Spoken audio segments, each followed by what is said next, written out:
I giorni scorsi il Consiglio Comunale di Porto Empedocle ha votato in maniera sfavorevole, ha detto no al passaggio del gasdotto nel territorio comunale, di fatto negando quello che può essere uno sviluppo per quanto riguarda la trasformazione della centrale Enel in un impianto a turbogas.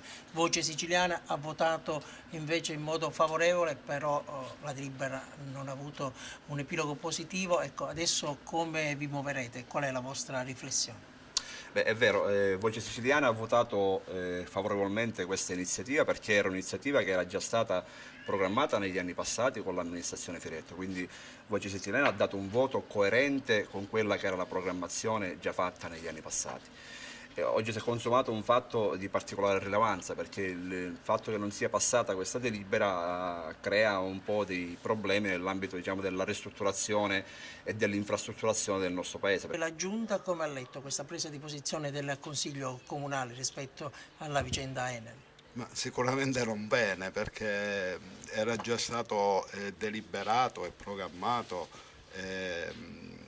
per quanto riguarda anche la problematica del reclassificatore, quindi questo passo indietro sicuramente non giova alla città e chiaramente diciamo che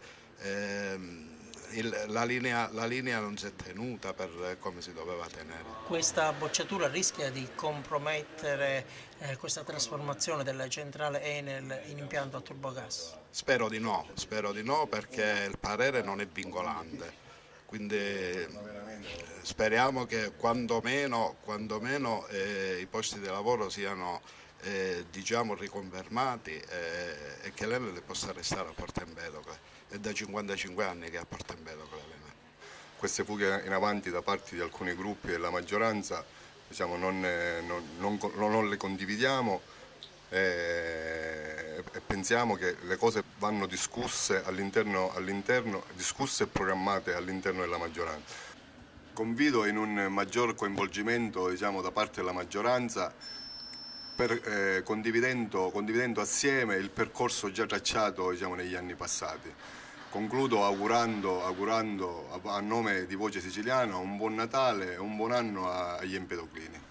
Il 2013 ormai volge alla fine, ecco, che bilancio si può tracciare dal suo punto di vista?